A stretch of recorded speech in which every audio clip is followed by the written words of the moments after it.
Meet the editors. വിധി മുന്നറിയിപ്പോ എന്നാണ് ചോദ്യം.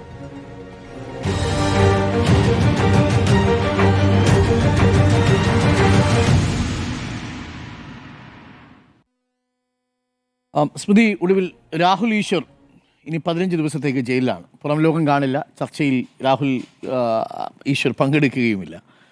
ഈ വിധി ഒരുപാട് പേർക്കുള്ള മുന്നറിയിപ്പാണോ? ഏതായാലും ഒരു സ്വാതന്ത്ര്യ സമര പോരാളിയുടെ ഒരു വലിയ പോരാട്ടം, ആ പോരാട്ടം ജയിലിലേക്ക് എത്തിയിരിക്കുകയാണ്. ജയിലിൽ അദ്ദേഹം നിരാഹാരം അനുഷ്ഠിക്കാൻ പോവുകയാണ്. നമ്മൾ അദ്ദേഹത്തെ ബഹുമാനിക്കണം ആ കാര്യത്തിൽ. അത് ആ സമരവുമായി അദ്ദേഹം മുന്നോട്ട് പോകുമെന്നാണ് പറഞ്ഞത്. അപ്പോൾ പറഞ്ഞ കാര്യങ്ങൾ പോലീസ് പിടിച്ചുകൊണ്ട് പോയതിന് ശേഷവും ആ പറഞ്ഞ കാര്യങ്ങളിൽ നിന്ന് അദ്ദേഹം ഒരടി പോലും പിന്നോട്ട് പോകില്ല എന്ന് ഇടയ്ക്കിടയ്ക്ക് എന്താ പറയുക, ഈ ചോദ്യം ചെയ്യലിൽ അങ്ങോട്ടും ഇങ്ങോട്ടും കൊണ്ടുപോകുന്ന ഘട്ടത്തിലൊക്കെ മാധ്യമങ്ങളുടെ മുന്നിൽ അദ്ദേഹം ഒരു ഹീറോ ആയിട്ടാണ് സ്വയം അവതരിക്കുന്നത്. അദ്ദേഹം ഒരു വലിയ ത്യാഗം ചെയ്യുന്ന, ഒരു വലിയ കോസിന് വേണ്ടി നിൽക്കുന്ന ഒരാൾ എന്ന നിലയ്ക്കാണ് അദ്ദേഹം സ്വയം അവതരിപ്പിക്കുന്നത്. അപ്പോൾ എല്ലാ സമയത്തും അദ്ദേഹം ഈ പറയുന്ന പീഡകർക്ക് വേണ്ടി പെട്ടെന്ന് അവതരിക്കും. അപ്പം നമ്മൾ വിചാരിക്കും ഇയാളെന്തിനാണ് ഇപ്പോൾ ഇത് വന്നത്. അപ്പോൾ അദ്ദേഹത്തെ ആരോ പറഞ്ഞേൽപ്പിച്ചതുപോലെ വേദനിച്ചുകൊണ്ട് ഭയങ്കരമായി വൈകാരികമായിട്ടാണ് പ്രതികരിക്കുക. അവർക്ക് വേണ്ടി കരഞ്ഞുകൊണ്ടാണ് പ്രതികരിക്കുക. അപ്പോൾ ആ പ്രതികരണം നമ്മൾ ദിലീപിൻ്റെ കാര്യത്തിൽ നമ്മൾ കണ്ടാണ്. ദിലീപിൻ്റെ വിഷയം ചർച്ച ചെയ്യുന്ന ഈ നടി ആക്രമിക്കപ്പെട്ട വിഷയത്തിൽ ദിലീപുമായി ബന്ധപ്പെട്ട് മാത്രമാണ് അദ്ദേഹത്തിന് കാര്യങ്ങൾ പറയാനുള്ളത്. ബാക്കി പ്രതികളുടെ കാര്യത്തിലൊന്നും പറയാനില്ല, ദിലീപിൻ്റെ കാര്യത്തിൽ മാത്രം. അപ്പോൾ അത് ഞാൻ ഒരു പ്രാവശ്യം ഒരു ചർച്ചയിൽ ദിലീപ് അനുകൂലി എന്ന ടൈറ്റിൽ ഇട്ടു. അപ്പോൾ അദ്ദേഹത്തിന് അത് ഭയങ്കര ഇഷ്ടമായി. കാരണം ആ ചർച്ചയിൽ അദ്ദേഹത്തിന് എന്താണ് അദ്ദേഹത്തിൻ്റെ റോൾ, അദ്ദേഹത്തിന് എങ്ങനെയാണ് വിശേഷിപ്പിക്കേണ്ടത് അറിയില്ല. അദ്ദേഹം പല കാര്യങ്ങളും സംസാരിക്കാൻ വരാറുണ്ടല്ലോ. അപ്പോൾ ഈ വിഷയത്തിൽ എന്താണ് നമ്മൾ ഇടുന്നത്, ദിലീപ് അനുകൂലി എന്ന് ഇട്ടപ്പോൾ അദ്ദേഹത്തിന് അത് ഇഷ്ടമായി. പിന്നീട് അതങ്ങ് പ്രചാരത്തിലാവുകയും ചെയ്തു. അപ്പോൾ ഓരോ സമയത്ത് ഇപ്പോൾ ഈ രാഹുൽ അനുകൂലിയാണ്. ഇപ്പോൾ ഓരോ സമയത്തും ഈ തരത്തിൽ പീഡകരുടെ അനുകൂലിയായി അദ്ദേഹം രംഗപ്രവേശം ചെയ്തു. ഇതാണ് നമ്മൾ കാണുന്നത്. അപ്പോൾ അദ്ദേഹം പറഞ്ഞു 10-22 വർഷമായി അദ്ദേഹം പണി ചെയ്യാൻ തുടങ്ങിയിട്ടെന്ന് പറഞ്ഞു. എന്തായാലും ആ 22 വർഷത്തെ പണി ശരിയായിരുന്നില്ല എന്ന് കോടതി ബോധ്യപ്പെടുത്തി കൊടുത്തു എന്നാണ് ഞാൻ മനസ്സിലാക്കുന്നത്. ഒരു തരത്തിലുള്ള സാമൂഹ്യ ഉത്തരവാദിത്തമില്ലാത്ത ഒരു മനുഷ്യനാണ് അദ്ദേഹം. അദ്ദേഹത്തിൻ്റെ വാക്കുകൾ, അദ്ദേഹം ചെയ്യുന്ന കാര്യങ്ങൾ എത്രത്തോളം സമൂഹത്തെ ബാധിക്കുന്നുണ്ട്, പ്രതികൂലമായി ബാധിക്കുന്നുണ്ട് എന്ന് അറിഞ്ഞിട്ടാണോ, അല്ലെങ്കിൽ ആ രൂപത്തിലൊരു വിഭാഗത്തെ ഉണ്ടാക്കാൻ നമ്മൾ കഴിഞ്ഞ ദിവസം ചർച്ച ചെയ്യപ്പോൾ പറഞ്ഞാണ് ഒരു ആൾക്കൂട്ടം മനസ്സ് ആ രൂപത്തിലേക്ക് എത്തിക്കാൻ വേണ്ടി ഇത്തരം ആളുകളുടെ ഇടപെടലുകൾ ഒരു പ്രധാനപ്പെട്ട കാരണമാകുന്നുണ്ട്. നമ്മൾക്കറിയാം എത്രത്തോളം ഇതിന് റീച്ച് ലഭിക്കുന്നു. അതാണ് അദ്ദേഹത്തിൻ്റെ ആത്മവിശ്വാസം. ഈ ചെയ്യുന്ന വീഡിയോകൾക്ക് വലിയ റീച്ച് ലഭിക്കുന്നത് കാണാൻ ആളുകളുണ്ട് എന്നുള്ളതാണ്. അത് ഈ വിഷയത്തിൽ മാത്രം, ഈ രാഹുൽ മാങ്കൂട്ടത്തിൽ വിഷയത്തിൽ മാത്രം 12 വീഡിയോകൾ അദ്ദേഹം ചെയ്തിട്ടുണ്ട്.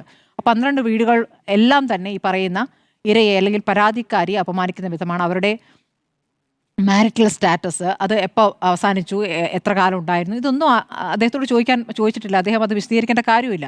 അപ്പോൾ ഒരു കാര്യവും ഇല്ലാതെ ഈ കേസിൻ്റെ അന്വേഷണം ഒരു വശത്ത് നടക്കുമ്പോൾ അവരെ മോശമാക്കുന്ന കാര്യങ്ങൾ, അപ്പോൾ അതിൽ സെക്ഷൽ കമൻസോ അത്തരം കാര്യങ്ങളൊന്നും ഞാൻ പറഞ്ഞിട്ടില്ല എന്ന് അദ്ദേഹം പറയുന്നു.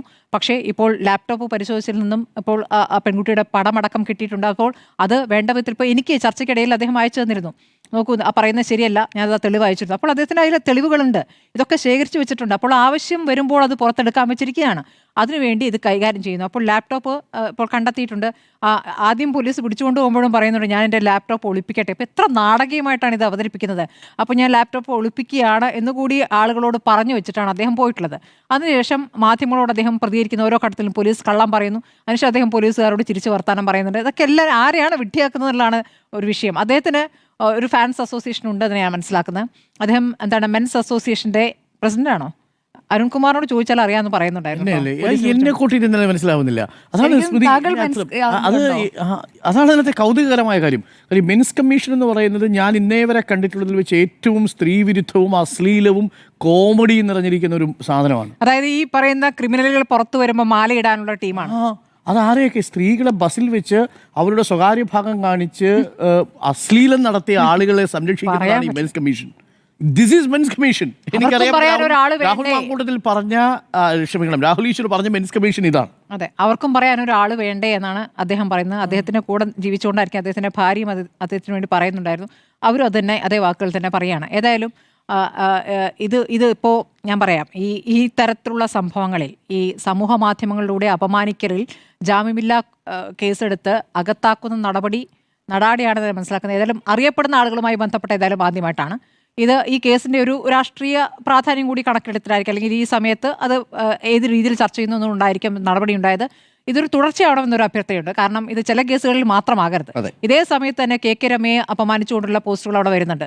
അത് നമ്മുടെ CPI നേതാക്കളോട് ചോദിക്കുമ്പോൾ അവരത് കണ്ടിട്ടില്ല എന്നാണ് പറയുന്നത്. അവരുടെ സൈബർ സ്പേസിൽ നിന്നാണ് അത് വന്നുകൊണ്ടിരിക്കുന്നത്. ഇതിപ്പോൾ മാത്രമല്ല, പല പ്രാവശ്യം ഉണ്ടായിട്ടുണ്ട്. അവർ പരാതി നൽകിയിട്ടുണ്ട്. കെ രമ മാത്രമല്ല, നമ്മളടക്കമുള്ള മാധ്യമപ്രവർത്തകരും വനിതാ മാധ്യമപ്രവർത്തകർക്കൊക്കെ ഉണ്ടായിട്ടുള്ള സംഭവങ്ങൾ, അതിലൊക്കെ കൊടുത്ത കേസുകൾ, അതിൻ്റെയൊക്കെ വേഗം, ഇതൊക്കെ നമുക്കറിയാവുന്നതാണല്ലോ. അപ്പോൾ ഇത് ഏതായാലും വേഗത്തിൽ നീങ്ങുന്നു എന്നുള്ളതൊരു പ്രതീക്ഷ നൽകുന്ന കാര്യമാണ്.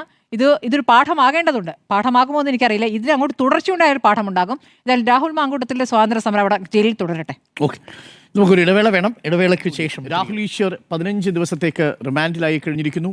രാഹുൽ ഈശ്വർ 5ാമത്തെ പ്രതിയാണ്. ഈ കേസിൽ ഇനി 4 പ്രതികളുണ്ട്. ആ 4 പ്രതികളിൽ 3 പേരും കോൺഗ്രസിൽപ്പെട്ടവരാണ് അല്ലേ? രജിത പുളിക്കലുണ്ട്, ദീപ ജോസഫ് ഉണ്ട്, പിന്നെ ഒന്ന് സന്ദീപ് വാര്യരുണ്ട്. ഇനി 3 പേരും ഉണ്ട്. ഒരാൾക്കെതിരെ ഒരാൾ 2 വരുന്നുണ്ട്, 2 അക്കൗണ്ടുകൾ. അപ്പോൾ ഇതൊരു വിധി ഇവർക്കും മുന്നറിയിപ്പാണ്. മാത്രമല്ല, രാഹുൽ മാങ്കൂട്ടത്തിന് വേണ്ടി വാദിക്കാനിറങ്ങി ആദ്യം ജയിലിൽ പോയ ആളായി രാഹുൽ ഈശ്വർ മാറുന്നു. ഇനി ആർക്ക് വേണ്ടി വാദിക്കാനിറങ്ങിയോ അയാൾ ഇപ്പോഴും ഒളിവിലാണ്. അയാൾക്ക് ജാമ്യം കിട്ടുന്ന അവസ്ഥ കൂടി രാഹുൽ ഈശ്വർ എന്തായാലും മുടക്കിയിട്ടുണ്ട്. വിധി മുന്നറിയിപ്പാണ്.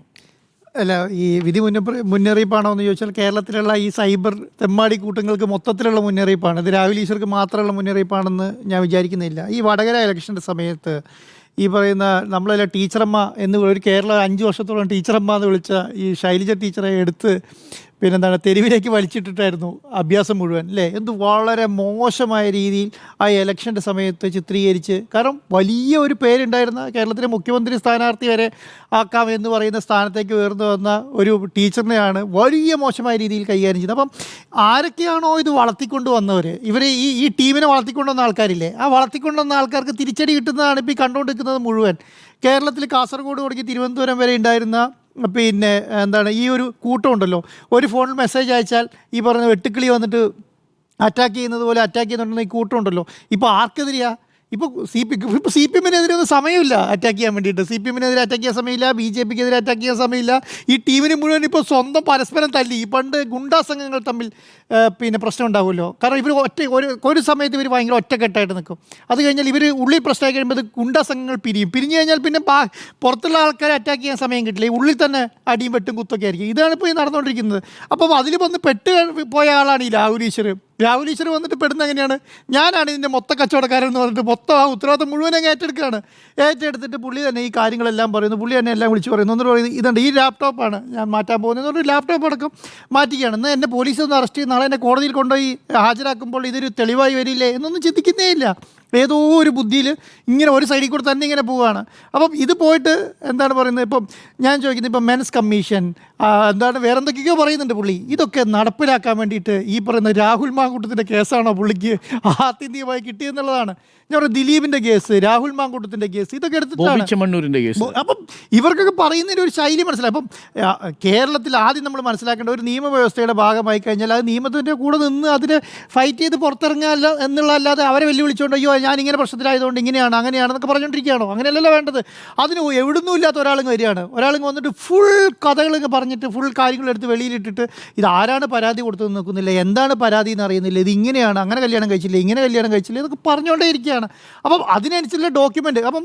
അപ്പോൾ ഈ ലൈക്കും ഷെയറും കിട്ടുന്ന സമയത്ത് ആൾക്കാരെന്താ വിചാരിക്കുന്നത്, വലിയ രീതിയിൽ ലൈക്ക് കിട്ടുന്നു, വലിയ രീതിയിൽ ഷെയർ കിട്ടുന്നു. ഈ വലിയ രീതിയിൽ ലൈക്ക് ഷെയർ കിട്ടുന്നവർ വലിയൊരു പാർട്ടി അപ്പുറം നിൽക്കാന്നേ, അവർക്ക് എന്തെങ്കിലും വെച്ച് പ്രതിരോധിക്കണ്ടേ? അപ്പം ഇവർ കിട്ടുന്ന സാധനം എല്ലാം ഷെയർ ചെയ്യും. അപ്പം നോക്കുമ്പോൾ 2000 ഷെയർ, 3000 ഷെയർ, 1500 ഷെയർ, 1500 ലൈക്ക്, 2000. ഇത് വലിയ സംഭവമാണ്. ഞാൻ പറയുന്ന കാര്യങ്ങളെല്ലാം വിശ്വസിച്ചു എന്ന് വിചാരിച്ചിട്ടാണ് ഇത് ചെയ്തുകൊണ്ടിരിക്കുന്നത്. അങ്ങനെയാണോ? അങ്ങനെയല്ലല്ലോ. അപ്പം ഇതെന്താ ഇത് മനസ്സിലാക്കുന്നേ ഇല്ല. അപ്പം ഞാൻ ഇപ്പോൾ കോൺഗ്രസിൻ്റെ ഒരു വലിയ അവസ്ഥയുണ്ട്. നമ്മൾ ഈ കുറച്ച് ദിവസങ്ങളിലായിട്ട് പഞ്ചായത്ത് ഇലക്ഷനെ കുറിച്ച് കേൾക്കുന്നുണ്ടോ? പഞ്ചായത്ത് ഇലക്ഷൻ നടക്കുന്നുണ്ടോ കേരളത്തിൽ? ഇത് ത്രിതല പഞ്ചായത്ത് ഒരാഴ്ചയ്ക്കപ്പുറം പഞ്ചായത്ത് ഇലക്ഷൻ പോളിംഗ് ബൂത്തിലേക്ക് പോവുകയാണ്. നമ്മൾ ചർച്ച ചെയ്യുന്നില്ല. പ്രതിപക്ഷത്തിന് ചർച്ച ചെയ്യാനില്ല, BJPക്ക് ചർച്ച ചെയ്യാനില്ല, കോൺഗ്രസിന് ചർച്ച ചെയ്യാനില്ല, ആർക്കും ചർച്ച ചെയ്യാനില്ല. അങ്ങനെ ഒരു ചർച്ച തന്നെ നടക്കുന്നില്ല. ഇത് പറഞ്ഞ ഒരാളുണ്ട്, VD സതീശൻ. അന്ന് സസ്പെൻഡ് ചെയ്ത് ഇദ്ദേഹത്തോട് രാജിവെച്ച് പുറത്ത് പോകണമെന്ന് പറയുമ്പോൾ അന്ന് ഞാൻ ഇപ്പോഴും ആലോചിക്കുന്നുണ്ട്, VD സതീശൻ അന്ന് പറയുന്നൊരു കാര്യമുണ്ട്, രാജിവെക്കണം, രാഹുൽ മാങ്കൂട്ടത്തിൽ രാജിവെക്കണം എന്നാണ് പറയുന്നത്. അതിനുശേഷമാണ് സസ്പെൻഡ് ചെയ്ത് മാറ്റി നിർത്തുക എന്നുള്ളത്. രാഹുൽ മാങ്കൂട്ടത്തിൽ രാജിവെക്കണം എന്ന് പറഞ്ഞിട്ട് പുള്ളി മാത്രം ഒറ്റപ്പെട്ടു പോയി അവിടെ. ബാക്കിയുള്ളവരെ സസ്പെൻഡ് ചെയ്ത് മാറ്റി നിർത്തിയാൽ മതി. ഇത് ശിക്ഷിച്ചില്ല, എന്താ തെറ്റ് ചെയ്തിട്ടില്ലെങ്കിൽ ഇതൊക്കെ തിരിച്ചു കൊടുക്കാൻ കഴിയുമെന്നുള്ള കുറേ വിചിത്ര ന്യായങ്ങളാണ് അന്നേരം പറഞ്ഞത്. അത് പിന്നെ എന്താണ് CPM MLA-മാരില്ലേ, കോൺഗ്രസ്സിലെ മറ്റുള്ള പീഡകരായ MLA-മാരില്ലേ എന്നൊക്കെ പറഞ്ഞ് വിചിത്ര ന്യായങ്ങളൊക്കെ പറഞ്ഞു. പക്ഷെ അന്ന് അദ്ദേഹം എടുത്ത നിലപാടുണ്ടല്ലോ, എന്ത് രാഹുൽ മാങ്കൂട്ടത്തിൽ രാജിവെച്ച് പുറത്തു പോകണം എന്ന് പറയുന്ന നിലപാട് സ്വീകരിച്ചിരുന്നുണ്ടോ? ഇന്ന് കോൺഗ്രസ് തലയുയർത്തിയേക്കായിരുന്നു. മനസ്സിലായി എന്താ? അപ്പോൾ ഇതിൻ്റെ ഒരു പ്രശ്നം എന്താണെന്നറിയോ? ഇപ്പോൾ ഒരു നിലപാട് സ്വന്തമായിട്ടൊരു തീരുമാനം എടുക്കാൻ ഇപ്പോൾ കോൺഗ്രസിന് കഴിയുന്നില്ല എന്നുള്ളതാണ്. ഇപ്പോഴും പറയുന്നില്ലല്ലോ ഒന്ന് പിന്നെ എന്താ MLA സ്ഥാനം രാജിവെക്കാൻ ഇപ്പോഴും പറയുന്നില്ല. ഇപ്പോഴും എന്താ പറയുന്നത്? ഇപ്പോഴും ഇവർക്ക് വിശ്വാസമായിട്ടില്ല, പല ആൾക്കാർക്ക് വിശ്വാസമായിട്ടില്ല. ഇപ്പം ഒരു തൻ്റെ അടുത്തോടുകൂടി നിലപാടെടുത്തെന്ന് പറയുന്നത് രാജ്മോഹൻ ഉണ്ണിത്താൻ മാത്രമാണ് ഒന്ന് എന്തെങ്കിലും ഒന്ന് സ്ട്രോങ് ആയി പറയുന്നത് കേൾക്കുന്നത്. വേറെ ആരെങ്കിലും എന്തെങ്കിലും പറയുന്നുണ്ടോ? ആരും വില്ലിങ് അല്ല. ചാനൽ ചർച്ചകളിൽ പോലും ആരും വന്നിട്ട് ന്യായീകരിക്കാൻ നിൽക്കുന്നില്ല, മിണ്ടുന്നില്ല. അപ്പം മിണ്ടാത്തൊരു കാരണം എന്താണെന്നറിയോ? മിണ്ടാത്തൊരു കാരണം എന്ന് പറയുന്നത് ഈ പറയുന്ന സൈബർ ഗുണ്ടകളുടെ അറ്റാക്ക് ഭയന്നിട്ടാണ് ഈ മിണ്ടാത്തത്. കോൺഗ്രസ്സുകാർക്ക് ഞാൻ വിചാരിക്കുന്നില്ല കോൺഗ്രസ്സുകാർക്ക് അങ്ങനെ പറയാൻ തൻ്റെ ഇല്ലാത്ത ആൾക്കാരുള്ളവരൊന്നും അല്ല എന്നുള്ളത്. എല്ലാ കാര്യത്തിലും പറയുന്നുണ്ടല്ലോ, എല്ലാ കാര്യങ്ങൾക്കും പറയും. നരേന്ദ്രമോദിക്കെതിരെ പറയുന്നുണ്ട്, പിണറായി വിജയനെതിരെ പറയുന്നുണ്ട്, കേരളത്തിലുള്ള എല്ലാ പ്രധാന ആൾക്കാർക്കെതിരെയും പറയുന്ന കോൺഗ്രസ്സുകാർക്ക് ഇവർക്കെതിരെ പറയാൻ പറ്റാത്ത കാരണം അറിയോ? ഉള്ളിൽ നിന്നുള്ള അടി കൊള്ളാതിരിക്കാൻ വേണ്ടിയിട്ടാണ്. അപ്പോൾ ഞാൻ പറയുകയാണ്, ഇപ്പം രാജ്മോഹൻ ഉണ്ണിത്താൻ്റെ പഴയ വിഷ്വലും ഫോട്ടോയൊക്കെ ആരാ പ്രചരിപ്പിക്കുന്നത്? ഇവർ തന്നെയാണ്. എന്തിനു വേണ്ടിയിട്ടാണ്? ആ അറ്റാക്ക് ഏറ്റെടുക്കാൻ വേണ്ടി കഴിയുന്നില്ല എന്നുള്ളതാണ്. അപ്പോൾ അവർക്കൊരു ചെറിയ സന്തോഷമായിക്കോട്ടെ എന്ന് മാത്രമേ ഇപ്പം നമ്മുടെ സന്ദീപ് വാര്യർ വിചാരിച്ചിട്ടുള്ളൂ. കാരണം ഞാൻ ഈ പുതിയ പാർട്ടിയിലേക്ക് വന്നതാണല്ലോ, അപ്പോൾ ഇത്തിരി ഒരു സപ്പോർട്ട് ഇരുന്നോട്ടെ എന്ന് വിചാരിച്ചിട്ട് തുടങ്ങിപ്പോയി പെട്ടു. കാരണം ഇപ്പോൾ എവിടെയാണ് എന്താണ് ആ കേസിൻ്റെ അവസ്ഥ എന്ന് പറയുന്നത്? ഞാൻ പറയുന്നത് ഒന്നില്ലെങ്കിൽ ഇപ്പോൾ ഷാഫി പറമ്പിൽ കണ്ടില്ല, എന്ത് ഡീസൻ്റ് അല്ലേ? ചോദ്യത്തിന് ഉത്തരവില്ല. ഞാനൊന്നും അറിഞ്ഞില്ല ദേവനാരായണൻ എന്നുള്ളതാണ്. രാഹുൽ മാങ്കൂട്ടത്തിനെ കൊണ്ടുവന്നു, കെട്ടിപ്പിടിക്കുന്നു, കൊണ്ടുനടക്കുന്നു, പാലക്കാട് കൊണ്ട് പരിചയപ്പെടുന്നു, ഇതാണ് എൻ്റെ അനിയനാണ്, ഇത് ഞാൻ എൻ്റെ പിൻഗാമിയാണെന്നൊക്കെ പറഞ്ഞ് ഓരോ വീടുകളിലും കയറി ഇറങ്ങി ഇതാണെന്ന് പരിചയപ്പെടുത്തി ഷാഫി പറമ്പിൻ്റെ വായിന്നതിനും കേൾക്കുന്നത്. ഭയങ്കര തിരക്കാണ്, ഓടുകയാണ് അല്ലേ? അയ്യോ, പരിപാടികൾ ഫോട്ടോ എടുക്കുന്ന ലൈവ് നമ്മൾ ബൈക്ക് വെക്കുന്ന സമയത്തിനും അടുത്ത പരിപാടിയിലേക്ക് ഓടുകയാണ്. പറയാനേ കഴിയുന്നില്ല എന്നുള്ളതാണ്. എന്തേ പറയാൻ കഴിയാത്തത്? പറയണ്ടേ? ഇവൻ ചെയ്തത് തെറ്റാണ്, ഇവനിങ്ങനെ ചെയ്യാൻ പാടുണ്ടായിരുന്നില്ല, രാജിവെച്ച് പുറത്താക്കണം എന്ന് പറയണ്ടേ? എന്തുകൊണ്ടാണ് പറയാൻ പറ്റാത്തത്? 6 മാസമല്ലേ ഇനി പഞ്ചായത്ത് ഇലക്ഷൻ, നിയമസഭാ ഇലക്ഷൻ ഉള്ളൂ. മെയ് മാസത്തിൽ പുതിയ ഭരണസമിതി വരണ്ട, 5 മാസം മാർച്ച് കഴിയുമ്പോഴത്തേക്കും, മാർച്ച് അവസാനത്തോട് പെരുമ്പറ്റച്ചട്ടം വരും. 3 മാസമാണ്, ഇല്ല 3.5 മാസമാണ് നമ്മുടെ ഇതിൽ മുന്നിൽ ആകെയുള്ളത്. ഈ 3.5 മാസം കഴിയുമ്പോൾ പഞ്ചായത്ത് അതുവരെ കൊളാക്കും ഇവർ കൊണ്ടിട്ട്. അതുപോലും ആലോചിക്കുന്നില്ല. എപ്പോഴും 8 ദിവസം അപ്പുറം കിടക്കുന്ന പഞ്ചായത്ത് ഇലക്ഷന് വിട്ടോളൂ. അത് കഴിഞ്ഞിട്ടുള്ള നിയമസഭാ ഇലക്ഷനിലുള്ള ഇവർ അധികാരത്തിൽ വന്നിട്ട് മുഖ്യമന്ത്രി ഞങ്ങൾക്ക് സ്ഥാനം വേണമെന്നൊക്കെ അടിയുണ്ടാക്കുന്നത് അതുപോലും പറയാൻ കഴിയുന്നില്ല എന്നുള്ള, അതിന് പോലും നിലപാട് സ്വീകരിക്കാൻ കഴിയുന്നില്ല. അപ്പോൾ അങ്ങനെ നിലപാട് സ്വീകരിക്കാൻ പറ്റാത്തവർക്ക് ഇപ്പം എന്താണ് എന്തൊരു ചോദിക്കുക? ഞങ്ങളുടെയിലാണോ ഉള്ളതെന്ന്? ഇന്ന് സണ്ണി ജോസഫ് ചോദിച്ചൊരു കാര്യം, KPCC പ്രസിഡന്റ് ചോദിച്ചൊരു കാര്യം, ഇത് ഞങ്ങളതിൽ ഒളിപ്പിച്ച് വെച്ചിട്ടുണ്ടോ? ഞങ്ങളുടെ പോക്കറ്റിലാണോ? എൻ്റെ പോക്കറ്റിലാണോ ഇരിക്കുന്നത്? അങ്ങനെയല്ല പറയേണ്ടത്. ഞങ്ങളുടെ പാർട്ടിയിലുമില്ല, ഞങ്ങൾ സസ്പെൻഡ് ചെയ്ത് മാറ്റി നിർത്തിയിട്ടല്ല, ഞങ്ങളിത് പുറത്താക്കിയിരിക്കുന്നു പാർട്ടിയിൽ നിന്ന്. ഇന്നും പറയാൻ കഴിഞ്ഞിട്ടില്ലല്ലോ കോൺഗ്രസിനെ കൊണ്ട്. ഈ സമയം വരെ കോൺഗ്രസിനെ കൊണ്ട് പറഞ്ഞിട്ടില്ല, പറയാൻ കഴിഞ്ഞില്ല. സസ്പെൻഷൻ നിർത്തിയേക്കാണ്. ഒരു ഉന്നതാധികാര സമിതി കൂടി ഇവർക്ക് തീരുമാനം എടുത്തിട്ട് പറയാതാ രാഹുൽ മാങ്കൂട്ടത്തിനെ പുറത്താക്കി, ഇനി ഞങ്ങൾ ഒരു ബന്ധമില്ല എന്ന് പറയാൻ കഴിയുന്നുണ്ടോ? പറയാൻ കഴിയുന്നില്ലല്ലോ. ഇപ്പോഴും എവിടെ നിൽക്കുന്നത്? സസ്പെൻഷനിലാണ് നിൽക്കുന്നത്. ഒരു പത്രസമ്മേളനം എടുത്തിട്ട് ഇയാൾ രാഹുൽ മാങ്കൂട്ടത്തിൽ ഈ പറയുന്ന പുറത്ത് നടക്കുന്ന ഒന്നും അറിയുന്നില്ല എന്നാണോ വിചാരിക്കുന്നത്?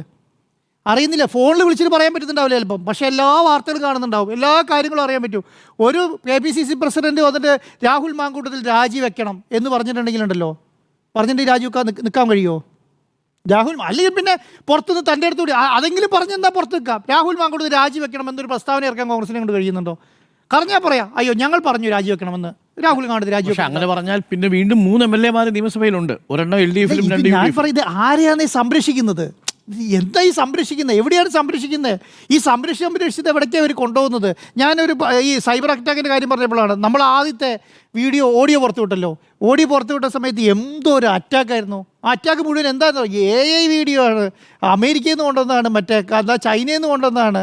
പിന്നെ നമുക്കൊരു മീശയൊക്കെ വെച്ച് തന്നിട്ട് നമ്മളെ ഒരാഴ്ചത്തേക്ക് എടുത്ത് ഉടുത്തേക്കും. ഏത് സോഷ്യൽ മീഡിയയിൽ നമുക്ക് തുറക്കാൻ കഴിയുന്നുണ്ടായിരുന്നില്ല. കാരണം നമ്മുടെയൊക്കെ ഫേസ്ബുക്കും ഇൻസ്റ്റഗ്രാമും തുറക്കാൻ കഴിയുന്നില്ല. ഈ പറയുന്ന ഇവർ വന്നിട്ട് നമ്മളെന്തോ വലിയ അപരാധം ചെയ്തു എന്നുള്ള നിലയ്ക്കാണ് ആ ഓഡിയോ ആണെന്ന് പോലീസ് ഫോറൻസിക്കിന് കൊടുത്തിട്ട് പറയുന്നത് ഇത് യഥാർത്ഥ ഓഡിയോ ആണ് എന്ന് പറയുന്നത്. രാഹുൽ മാങ്കൂട്ടത്തിൻ്റെ സൗണ്ട് യഥാർത്ഥ സൗണ്ടാണെന്ന് പറയുന്നത്. അത് രാഹുൽ മാങ്കൂട്ടത്തിൽ ഇത് തടയാൻ വരുന്നില്ല, അങ്ങനെ ഇല്ല എന്ന് പറയുന്നില്ല. പക്ഷേ ഇവർ വന്നിട്ട് പറയുകയാണ് അങ്ങനെ ഇല്ല, അത് AI ഓഡിയോ ആണ് എന്ന് പറയുന്നത്. ആ മൊത്ത കച്ചവടം വക്കാലത്ത് എടുത്തിട്ടാണ് ഇത് വന്ന് ഈ പറഞ്ഞുകൊണ്ടിരിക്കുന്നത്. ഇപ്പം ഇന്ന് രാഹുൽ മാങ്കൂട്ടത്തിലല്ല ജയിലിൽ പോയിരിക്കുന്നത് കേട്ടോ, അത് മനസ്സിലാക്കണം. രാഹുൽ മാങ്കൂട്ടത്തിൽ ഒളിവിലാണ്. രാഹുൽ ഈശ്വറാണ് ജയിലിൽ പോയിരിക്കുന്നത്. അനുയായി അല്ല. അനുയായി എന്ന് പറയാൻ കഴിയുമോ? അനുയായി പറയാൻ കഴിയില്ല. ഏതോ ഒരു സ്ഥലത്ത് നിന്ന് ഒരു മനുഷ്യൻ വന്നിട്ട് കുറേ വർത്താനം പറഞ്ഞ് ജയിലിലേക്ക് പോയിക്കാണ്. അതല്ലേ സംഭവിച്ചത്? എവിടുന്ന് ഒരാൾ രാഹുൽ മാങ്കൂട്ടം സംരക്ഷിക്കാൻ വരുന്നു, ന്യായീകരിക്കുന്നു, ജയിലിലേക്ക് പോകുന്നു. തൊട്ട് കുറേ ആൾക്കാരെ ഇദ്ദേഹം ഇപ്പോഴും ജയിലിലാണ്. അല്ല, ഈ രാഹുൽ ഈശ്വരനെയാണ് സന്ദീപ് വാര്യരുന്ന KPCC ജനറൽ സെക്രട്ടറി ടാഗ് ചെയ്തത്. അതാണ് ഞാൻ പറയുന്നത്.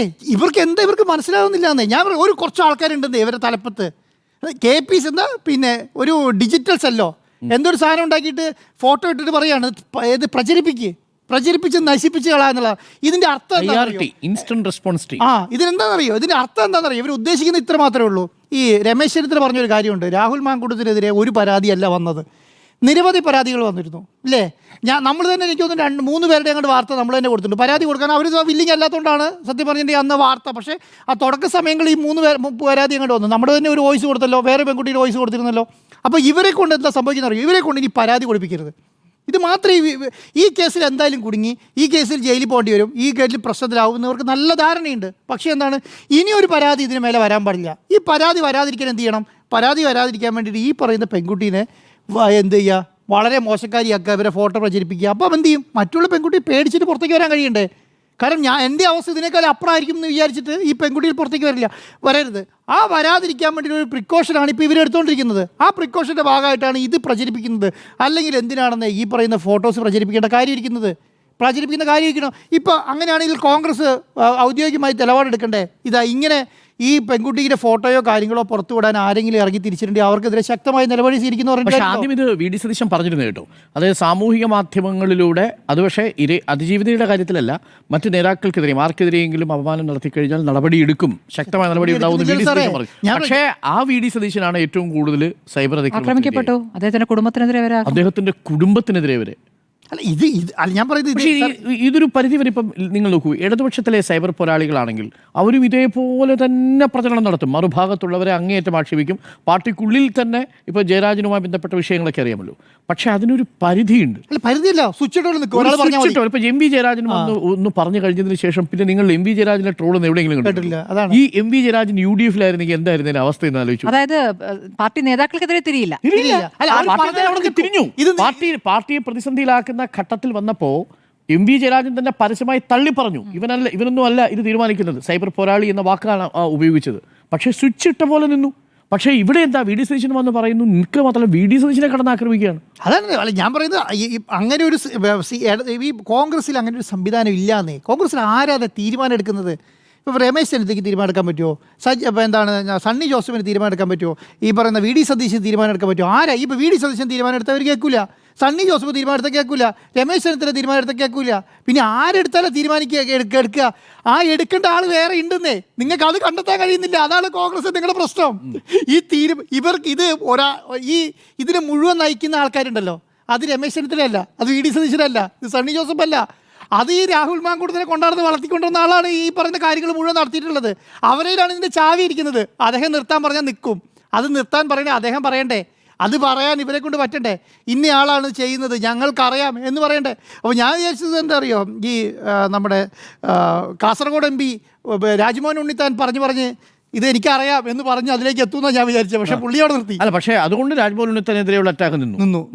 പുള്ളിക്കാരി അതാ ഞാൻ പറഞ്ഞത്, സ്വിച്ച് ഇട്ടാൻ നിൽക്കുന്ന ആളുണ്ട്. പക്ഷേ അദ്ദേഹം സ്വിച്ച് ഇടണം. രമേശ് ചെന്നിത്തല ഇട്ടുകൊണ്ടോ VD സതീശൻ ഇട്ടുകൊണ്ടോ സണ്ണി ജോസഫ് ഇട്ടുകൊണ്ടോ നിൽക്കില്ല.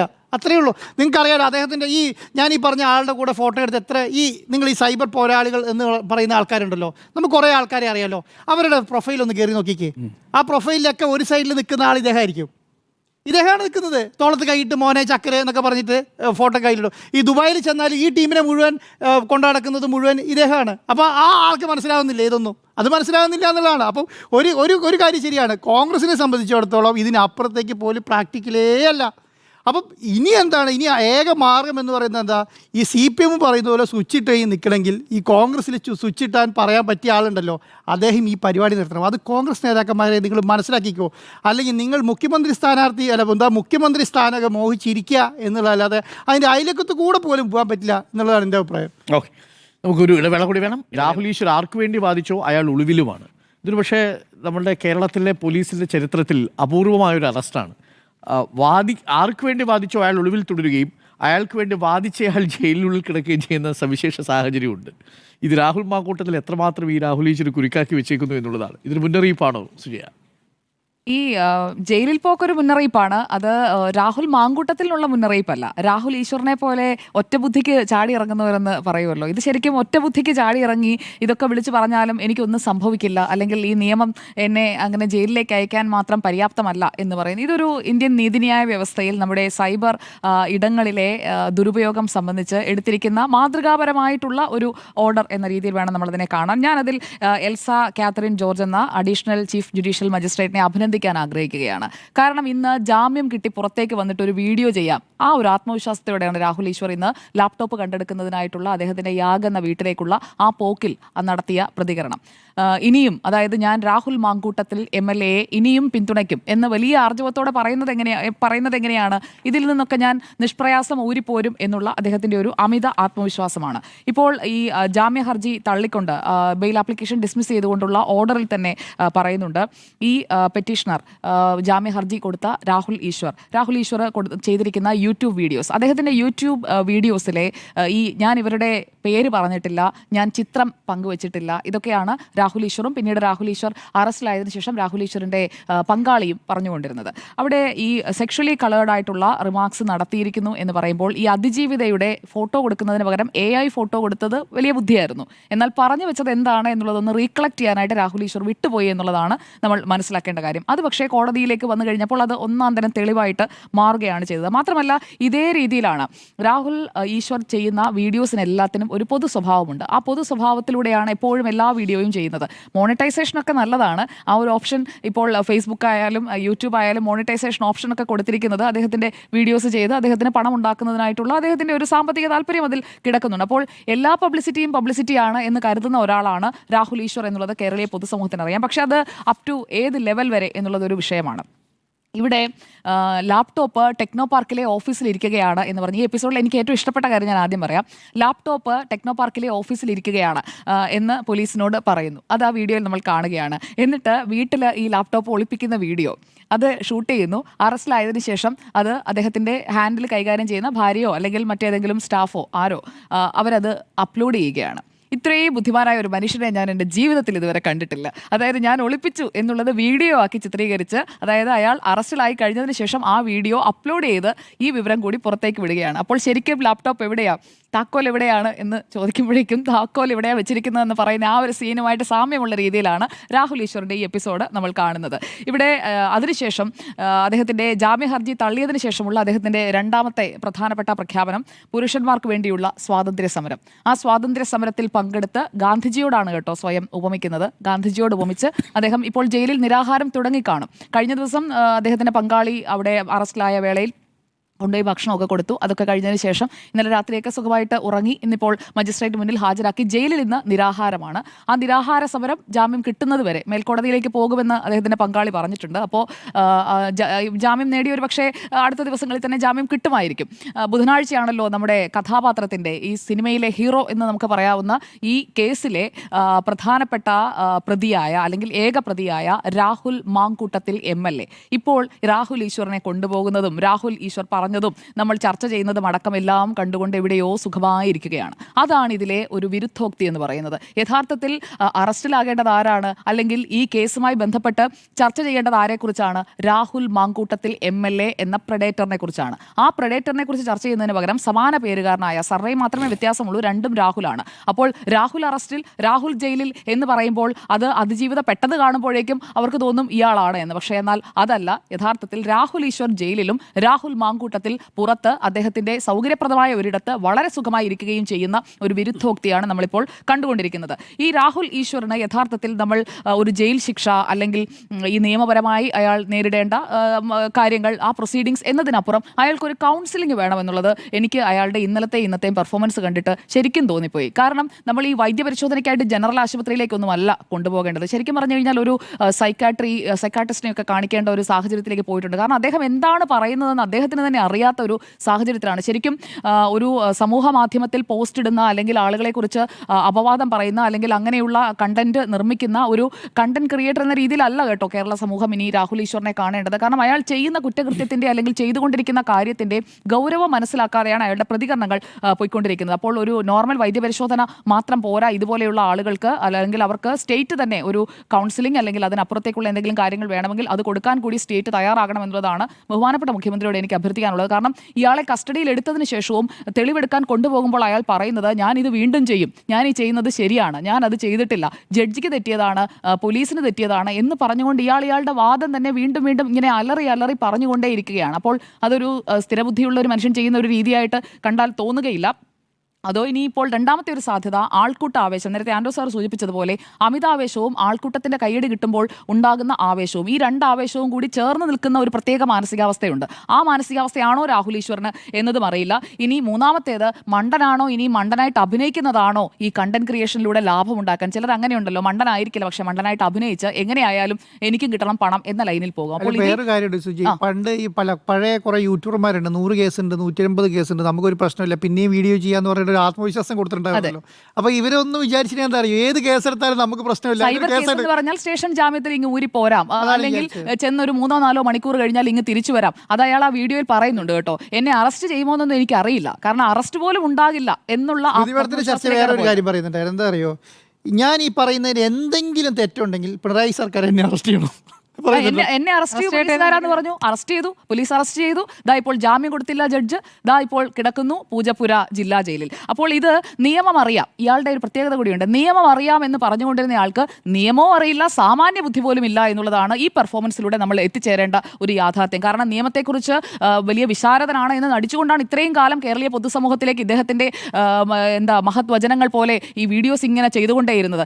ഏത് കേസായാലും ആ കേസിൽ പൊതു ബോധത്തിന് എതിരെ നിൽക്കുന്ന ഒരു ഇതുണ്ടാവുമല്ലോ, ആ ഒരു സ്റ്റാൻഡാണ് എപ്പോഴും രാഹുൽ ഈശ്വർ എടുക്കുക. ശ്രദ്ധിച്ചാൽ മനസ്സിലാകും, അങ്ങനെ ഒരു സ്റ്റാൻഡ് എടുക്കും. ഇപ്പോൾ ഈ മെൻസ് കമ്മീഷൻ എന്നൊക്കെ പറയുന്നത് അങ്ങനെയുള്ള ഒരു സ്റ്റാൻഡാണ്. എന്നിട്ട് പോയി എല്ലാ വള്ളിക്കെട്ടും പിടിക്കും, എല്ലാ വള്ളിക്കെട്ടും പിടിച്ചിട്ട് അതിൽ ഇതാണ് ശരി എന്ന് സ്ഥാപിക്കാനായി നല്ല ഒറേറ്ററി സ്കിൽസ് ഉള്ള ആളാണ് കേട്ടോ രാഹുൽ ഈശ്വർ. അയാളുടെ വാദം എന്തായാലും എത്ര വാദമാണെങ്കിലും അയാൾ അത് കൃത്യമായിട്ട് തന്നെ അതവിടെ സ്ഥാപിക്കാൻ ശ്രമിക്കുന്നുണ്ട്. പക്ഷേ ഇവിടെ അങ്ങനെ അയാൾ സ്ഥാപിച്ചുകൊണ്ടിരുന്ന ഇതുവരെയുള്ള വിഷയങ്ങൾ പോലെയേ അല്ല എന്നാണ് എൻ്റെ ബോധ്യം.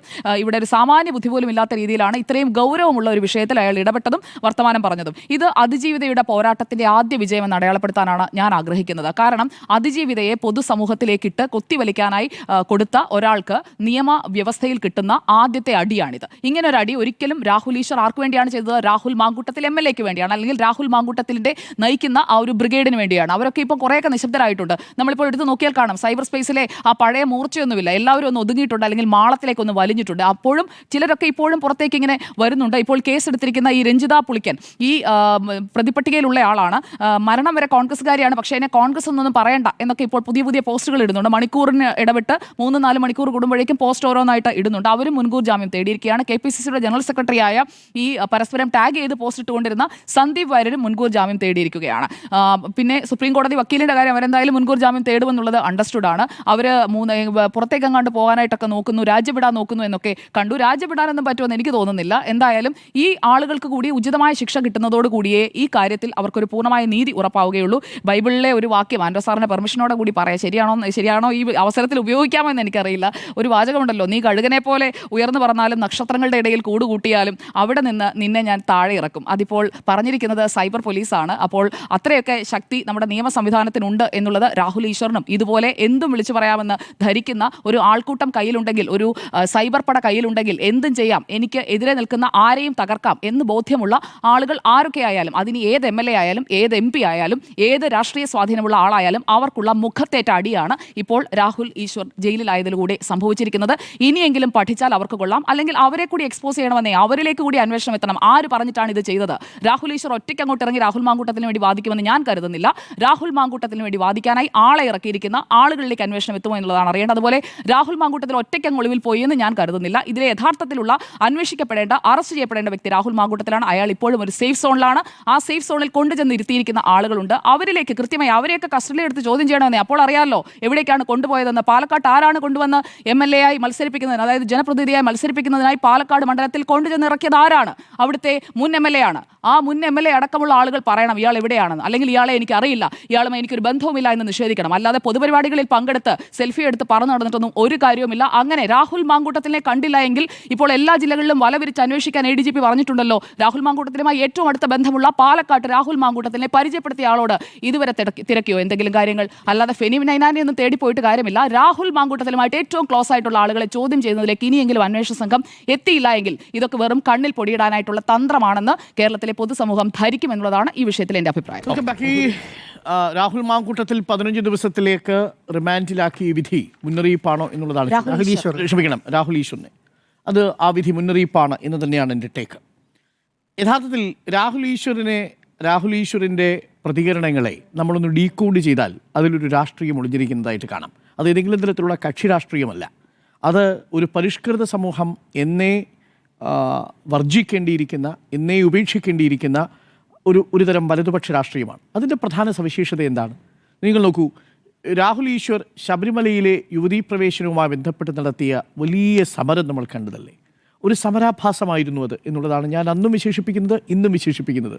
തലയിലൊരു ബാൻഡൊക്കെ കെട്ടി യഥാർത്ഥത്തിലുള്ള അയ്യപ്പ ഭക്തന്മാരെയും സാക്ഷാൽ അയ്യപ്പനെ പോലും നിന്ദിക്കുന്ന തരത്തിലാണ് അയാൾ പ്രതികരിച്ചത്. പ്ലാൻ എ, പ്ലാൻ ബി ഇപ്പോഴും പ്രേക്ഷകർ ഓർമ്മിക്കുന്നുണ്ടാവും. ശബരിമലയിൽ സന്നിധാനത്ത് രക്തം വീഴ്ത്താനായിരുന്നു എൻ്റെ പദ്ധതി, ഒന്നും സാധിച്ചില്ലെങ്കിൽ എന്ന് പറഞ്ഞയാളാണ് ഈ രാഹുൽ ഈശ്വർ. എന്ന് നോക്കൂ, എത്രമാത്രം വർഗീയമായ ഒരു ക്രിമിനൽ മൈൻഡ് സെറ്റ് അയാൾ ഒളിച്ചിരിപ്പുണ്ട്. ഞാനതുവരെയും രാഹുൽ ഈശ്വറിനെ സാധാരണ കോളേജിലെ അല്ലെങ്കിൽ സ്കൂളിലെ ഡിബേറ്റിംഗ് മത്സരങ്ങളിൽ നിന്ന് ഉയരാത്ത അത്രയും ഡിബേറ്റിംഗ് ശേഷി മാത്രമുള്ള ഒരാളായിട്ടാണ് കണ്ടതെങ്കിൽ ഇവിടെ മുതലാണ് അയാൾ സാമൂഹികമായി ഇടപെടുന്നത് എത്രത്തോളം അപകടകരമായി തീരുന്നുവെന്ന് തിരിച്ചറിവ് നമുക്കുണ്ടാവുന്നത്. രാഹുൽ ഈശ്വർ ഒരേ സമയം കീഴാള വിരുദ്ധനാണ്, ഒരേ സമയം സ്ത്രീ വിരുദ്ധനാണ്, ഒരേ സമയം അദ്ദേഹം ഒരു ഹിന്ദുത്വവാദി എന്ന് സ്വയം അവകാശപ്പെടുന്നയാളുമാണ്. ഇത് മൂന്നും കൂടി ചേരുമ്പോൾ ഉണ്ടാകുന്ന ഒരു ഡെഡ്ലി കോമ്പിനേഷനുണ്ട്. അതാണ് രാഹുൽ ഈശ്വർ. അത് ഒരു പരിഷ്കൃത സമൂഹത്തിന് ഒരിക്കലും അംഗീകരിക്കാൻ പറ്റാത്തതാണ്. അതുകൊണ്ടാണ് ഒരു സ്ത്രീയെ ബസ്സിലിരുന്ന് ആ പുരുഷൻ അയാളുടെ സ്വകാര്യ ഭാഗം കാണിച്ച് ആ സ്ത്രീയുടെ ആത്മാഭിമാനത്തിന് ക്ഷതമേൽപ്പിച്ചിട്ടും ആ ചെറുപ്പക്കാരന് വേണ്ടി വാദിക്കാൻ വന്നയാളാണ് ഇയാൾ. പിന്നീട് അയാൾ സമാന കുറ്റകൃത്യം ചെയ്തപ്പോൾ മാപ്പ് പറഞ്ഞ് തടിയൂരിയ ആളാണ് ഇയാൾ. ഇയാൾ ഒരു നടിയുമായി ബന്ധപ്പെട്ടുകൊണ്ട് സമൂഹ മാധ്യമങ്ങളിൽ ഒരു വ്യവസായി വന്ന് വലിയ രീതിയിലുള്ള ആക്ഷേപങ്ങൾ ചൊരിഞ്ഞപ്പോൾ ആ വ്യവസായിക്ക് വേണ്ടി ഇതേപോലെ ഇറങ്ങിയ ആളാണ്. ഒന്ന് ആലോചിച്ച് നോക്കണം ഇയാളുടെ. അതുകൊണ്ടാണ് ഇന്നത്തെ വിധിയിൽ പറയുന്നത് ഇയാൾക്ക് ക്രിമിനൽ ആൻറ്റിസിഡൻസ് ഉണ്ട് എന്ന് പറയുന്നത്. ഇതൊക്കെ എന്നിട്ട് അയാൾ ചാർത്തി കൊടുക്കുന്ന ലേബൽ എന്താണ്? ഇത് പുരുഷന്മാർക്ക് വേണ്ടിയുള്ള അവകാശമാണ്. സർ, ഈ ലോകത്ത് വേട്ടക്കാർക്ക് വേണ്ടി ഒരു പ്രത്യേക സൈന്യത്തിൻ്റെ ആവശ്യമില്ല. ഭൂരിപക്ഷം ബോധ്യവും നിൽക്കുന്നത് വേട്ടക്കാർക്കൊപ്പമാണ്. വേട്ടക്കാർക്കൊപ്പമാണ് ഞാൻ എന്ന് പറയുന്നത് അയാളുടെ ഈ ഒന്ന് നിയമത്തെക്കുറിച്ചോ സാമൂഹിക സാംസ്കാരിക പരിണാമത്തെക്കുറിച്ചോ ഒരു ബോധ്യവുമില്ലാത്ത ഒരാളുടെ പ്രതികരണമായിട്ടാണ് ഞാൻ കാണുന്നത്. പക്ഷേ ഇയാൾ അത്യന്തം അപകടകാരിയാണ്. നമ്മൾ മാർക്സിസ്റ്റ് ഭാഷയിൽ പറഞ്ഞ ലുംപൻ പ്രൊലിറ്റേറിയറ്റ് എന്നൊരു പദപ്രയോഗമുണ്ട്. യഥാർത്ഥത്തിൽ ഇയാൾ അതിൽക്കുമ്മയുടെ അപകടകാരിയായിട്ട് തീരുന്ന ഒരാളാണ്. ആ പ്രസ്താവനകൾ സമൂഹത്തെ എങ്ങനെയാണ് ബാധിക്കുക? ഇപ്പോൾ ഇയാൾ പറയുന്നത് എന്താ? ഞാൻ ഫെമിനിസ്റ്റ് അല്ല, എല്ലാ ഫെമിനിസ്റ്റുകൾക്കും എതിരായിട്ടാണ് എൻ്റെ നീക്കമെന്നാണ്. നിങ്ങൾ ഫെമിനിസ്റ്റ് അല്ല എന്ന് പറഞ്ഞാൽ അതിന് ഒറ്റ അർത്ഥമേ ഉള്ളൂ. നിങ്ങൾ അങ്ങേയറ്റം ക്രിമിനൽ മൈൻഡ് സെറ്റുള്ള, ഒരു തരത്തിലുള്ള സാമൂഹിക നീതിയെക്കുറിച്ചുള്ള ബോധ്യവുമില്ലാത്ത, ഒരു തരത്തിലുള്ള പാർശ്വവൽക്കരിക്കപ്പെട്ടവരുടെ ദുർബലരായിട്ടുള്ള മനുഷ്യരുടെ അധികാരത്തെക്കുറിച്ച് നിങ്ങൾ പരമപുച്ഛമുള്ള ഒരു സെക്സിസ്റ്റാണ് നിങ്ങൾ എന്നതാണ് അർത്ഥം. ഫെമിനിസ്റ്റ് എന്ന് പറഞ്ഞാൽ എല്ലാ അർത്ഥത്തിലും പുരുഷനെതിരെ സംസാരിക്കുന്ന സ്ത്രീ എന്നുള്ള വൃത്തികെട്ട വളരെ ലളിതമായ നെറേറ്റീവിലാണ് അയാൾ എപ്പോഴും സംസാരിച്ചുകൊണ്ടിരിക്കുന്നത്. ഇതിനെക്കുറിച്ചാണ് അയാൾക്ക് ഫെമിനിസവും അറിയില്ല, അയാൾക്ക് സാമൂഹിക നീതിയെക്കുറിച്ചുള്ള ബോധ്യവുമില്ല എന്നുള്ളതാണ്. സെക്കൻഡറി സോഴ്സസ് വെച്ചുകൊണ്ടാണ് അയാൾ ഈ പറയുന്ന മുഴുവൻ പോരാട്ടങ്ങളും നടത്തിക്കൊണ്ടിരിക്കുന്നത്. അപ്പോൾ അതുകൊണ്ട് പ്രിയപ്പെട്ട രാഹുൽ ഈശ്വർ, താങ്കൾ പ്രവർത്തിപ്പിച്ചുകൊണ്ടിരിക്കുന്ന താങ്കളുടെ ഈ കീഴാള വിരുദ്ധ, സ്ത്രീ വിരുദ്ധ, അങ്ങ് തന്നെ വിശേഷിപ്പിക്കുന്ന ദ സോ കാൾഡ് സവർണ ആര്യ ബ്രാഹ്മണിസ്റ്റ്, ഇതൊന്നും അല്ലല്ലോ അതിനകത്ത് ഇത് പറയാൻ ശ്രമിക്കുന്നത്. ശരിയാണ്, ഇതിലെ ചില ഭാഗങ്ങളൊക്കെ അയാളുടെ ചില പ്രതികരണങ്ങളിലും അയാളുടെ ശൈലികളിലുമൊക്കെ ഉണ്ടാവാം. പക്ഷേ അയാൾ അങ്ങേയറ്റം പുരോഗമനപരമായ ഒരു സമൂഹത്തിന് ഇയാളെ പോലുള്ള ആളുകൾ അപകടകാരികളാണ്. തീർച്ചയായിട്ടും ഇത് കണ്ടുകൊണ്ടിരിക്കുന്ന പ്രേക്ഷകർക്ക് ഒരു ചോദ്യം ഉണ്ടാവും, നമ്മളെപ്പോലുള്ള മാധ്യമങ്ങളല്ലേ ഇടം കൊടുത്തത്? ശരിയാണ്, അത് ആത്മവിമർശനത്തോടു കൂടി തന്നെ പറയേണ്ടതുണ്ട്. പക്ഷേ അപ്പോഴെല്ലാം മറുഭാഗത്തെ ശബ്ദം കേൾപ്പിക്കാൻ വേണ്ടി ആരുമില്ലാത്ത ഘട്ടത്തിലാണ് നമ്മൾ വന്നത്. അതെനിക്ക് തന്നെ വ്യക്തിപരമായ ആശയക്കുഴപ്പം ഉണ്ടാക്കുന്നൊരു കാര്യമാണ്.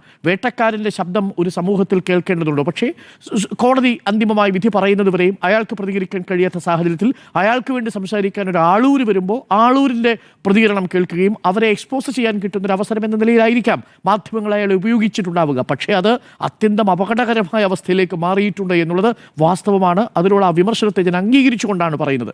അതുകൊണ്ട് തന്നെ ഒരു വേട്ടക്കാരൻ്റെ ശബ്ദമാണ് ഞാനെന്ന് അയാൾ ആവർത്തിച്ച് പറഞ്ഞുകൊണ്ടേയിരിക്കും. അയാൾ എപ്പോഴും പറയുന്നത് ഞാനൊരു വലതുപക്ഷ ആളാണ്, ഞാനൊരു റൈറ്റിസ്റ്റ് ആണ് എന്നുള്ളതാണ്. റൈറ്റിസ്റ്റ് എന്നുള്ളതിന് അയാൾ കൊടുക്കുന്ന നിർവചനം അത്യന്തം അപകടകരമാണ്. ഞാനൊരു ഇടത് ലിബറൽ അല്ല എന്നുള്ളതാണ്. അയാൾ ലിബറലേ അല്ല എന്നാണ് പറയുന്നത്. ഒന്ന് ആലോചിച്ച് നോക്കൂ. എങ്കിൽ പിന്നെ അയാൾ ചെന്ന് പെട്ടിരിക്കുന്നത് എവിടെയാണ്? ആണധികാരത്തിൻ്റെ രാഷ്ട്രീയ മൂശയിൽ വാർത്തെടുക്കപ്പെട്ടിരിക്കുന്ന മസ്തിഷ്കവുമായി നിൽക്കുന്നയാളാണ് അയാൾ. പക്ഷേ നമുക്ക് തൽക്കാലം അയാളെ അവിടെ കൊണ്ട് നിർത്തേണ്ടി വരാം. അയാളും പക്ഷേ ഈ കേസിലെ കുറ്റാരോപിതനായ രാഹുൽ മാങ്കൂട്ടത്തിലും തമ്മിലൊരു ബന്ധമുണ്ട്. ഈ രാഹുൽ മാങ്കൂട്ടത്തിലൊരു നാർസിസ്റ്റ് സൈക്കോപാത്ത് ആണെങ്കിൽ രാഹുൽ ഈശ്വർ എന്ന് പറയുന്ന ഒരു നാർസിസ്റ്റാണ്. ആ നാർസിസ്റ്റ് ആയ അയാൾ പിന്നീട് സോഷ്യൽ മീഡിയയുടെ വരവോടുകൂടി അതിനെ മോണിറ്റൈസ് ചെയ്യുന്നതിൽ ഒരു ക്രിമിനൽ ബുദ്ധി കൂടി കാണിച്ചു എന്നുള്ളതാണ് അപകടം. ഈ രാഹുൽ ഈശ്വർ പല ഇരകളെയും തേടിപ്പോകുന്നത് ഇപ്പോൾ കലോത്സവ റിപ്പോർട്ടിങ്ങുമായി ബന്ധപ്പെട്ട് റിപ്പോർട്ടർ ടിവിയുടെ പേരിൽ ഒരു കേസ് വന്നപ്പോൾ അത് പോലീസിന് പറ്റിയ തെറ്റാണെന്ന് പിന്നീട് പോലീസ് കോടതിയുടെ മുമ്പാകെ റിപ്പോർട്ട് കൊടുക്കുകയും ചെയ്തു.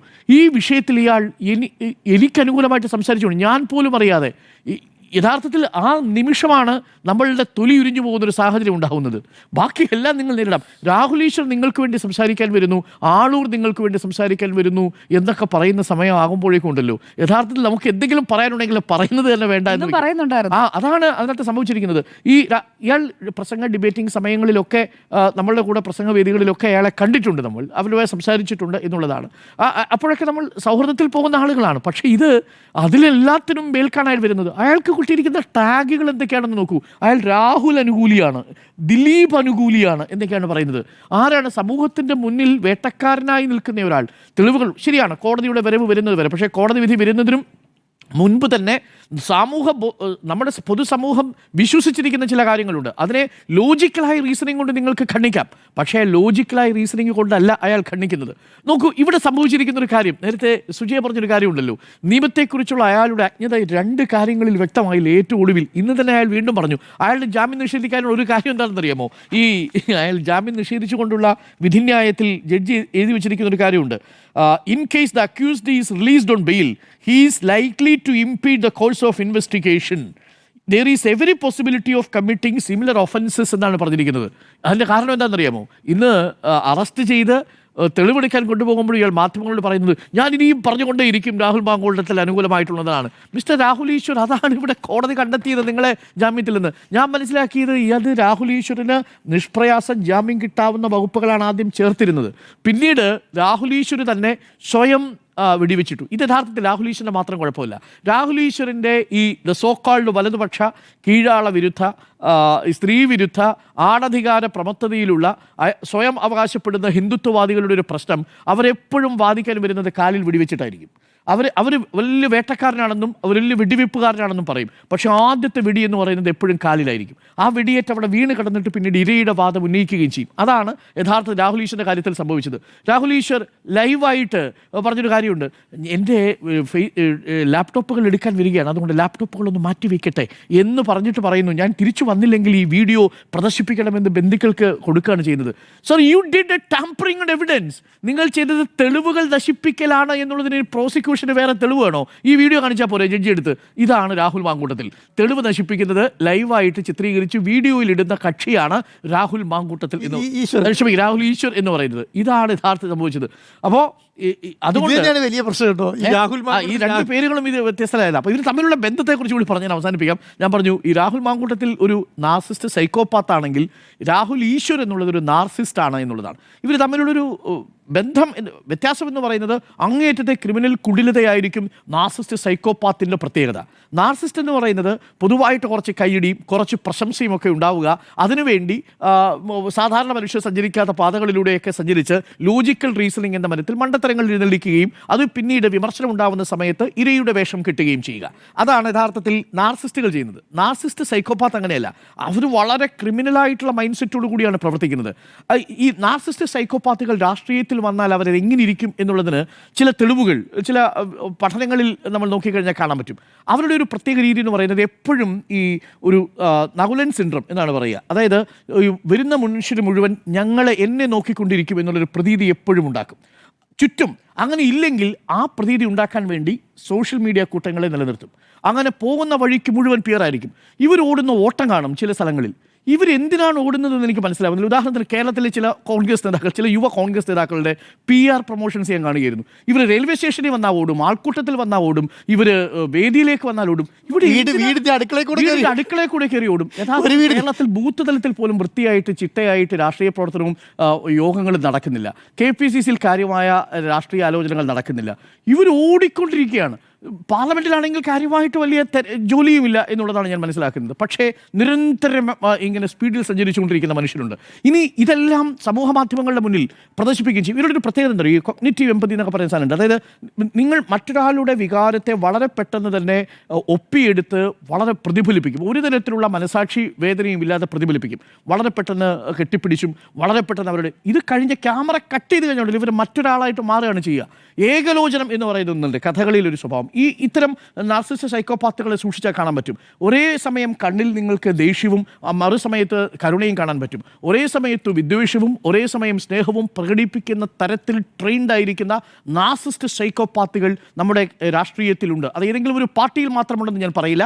പക്ഷെ നിർഭാഗ്യവശാൽ ഇവിടെ രാഹുൽ മാങ്കൂട്ടത്തിൽ അങ്ങനെ ഒരു കാറ്റഗറിയിലേക്ക് വന്നിരിക്കുന്നു എന്നുള്ളതാണ്. ആ രാഹുൽ മാങ്കൂട്ടത്തിലെയാണ് ഒരു നാർസിസ്റ്റ് സഹായിക്കാൻ വരുന്നത്.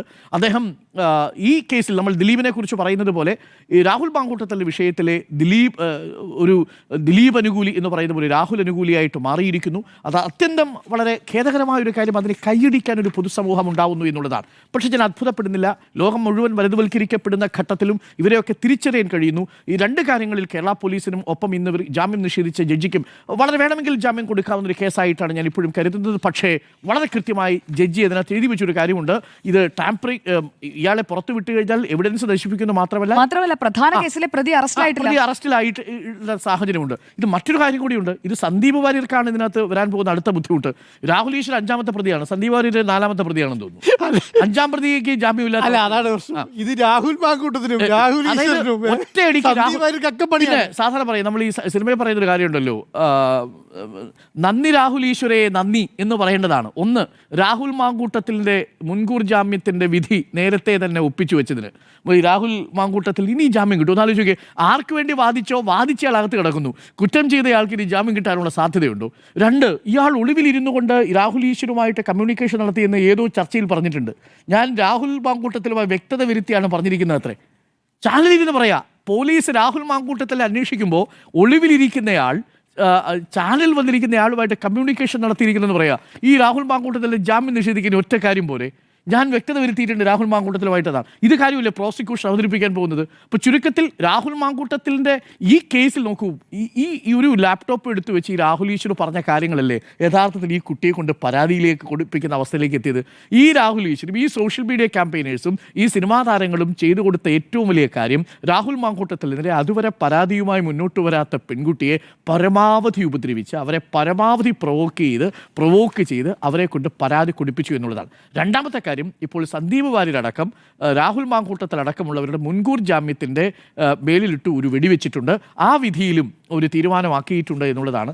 അപ്പോൾ ഇതാണ് ഇവരുടെ പൊതുവായിട്ടുള്ളൊരു സ്വഭാവം. ഇത് നമ്മുടെ സമൂഹത്തിൽ ചില ആളുകളെങ്കിലും കൊട്ടിഘോഷിക്കുന്നുണ്ട്. നിർഭാഗ്യവശാൽ അതല്ല സാമൂഹ്യനീതി, അതല്ല ഈ രാഹുൽ മാങ്കൂട്ടത്തിലെ പരാതിയും ഈ രാഹുൽ മാങ്കൂട്ടത്തിനെതിരെ പരാതി വരുന്നതിൻ്റെ ഒരു ഗ്യാപ്പ് പോകുന്ന സമയമുണ്ടല്ലോ. കാരണം ഇതിപ്പോൾ ഇല്ല എന്നുള്ളൊരു സമയത്ത് അപ്പം പ്രധാനപ്പെട്ട ഒരു ചാനൽ പറഞ്ഞെന്നറിയോ, രാഹുൽ മാങ്കൂട്ടത്തിനെതിരായ ലൈംഗിക ആരോപണ കേസിൽ അന്വേഷണ സംഘം പ്രതിസന്ധി. അതാണ് എന്ന് പറഞ്ഞാൽ പരാതി ഇല്ല എന്നുള്ള നിലയിലേക്ക് എത്തി. അവിടുന്നാണ് ഈ പരാതി ഉണ്ടാക്കിക്കൊണ്ടുവന്നവര്. അതെ, അപ്പോൾ അതെല്ലാവരും കൂടി ചേർന്ന് ചുരുക്കത്തിൽ രാഹുൽ മാങ്കൂട്ടത്തിന് ഒരു പണി കൊടുത്തിട്ടുണ്ട് രാഹുൽ ഈശ്വർ എന്നുള്ളതാണ്. അപ്പോൾ ആർക്ക് വേണ്ടി വാദിക്കാൻ വന്നോ അയാൾ ഒളിവിൽ പോവുകയും വാദി ജയിലിൽ കഴിയുകയും ചെയ്യുന്ന ഒരു സവിശേഷ സാഹചര്യമുണ്ട് എന്നുള്ളതാണ്. അപ്പോൾ വിധി മുന്നറിയിപ്പാണോ എന്നുള്ളതാണ് ചോദ്യം. യെസ് എന്നാണ് 4 പേരുടെയും അഭിപ്രായം.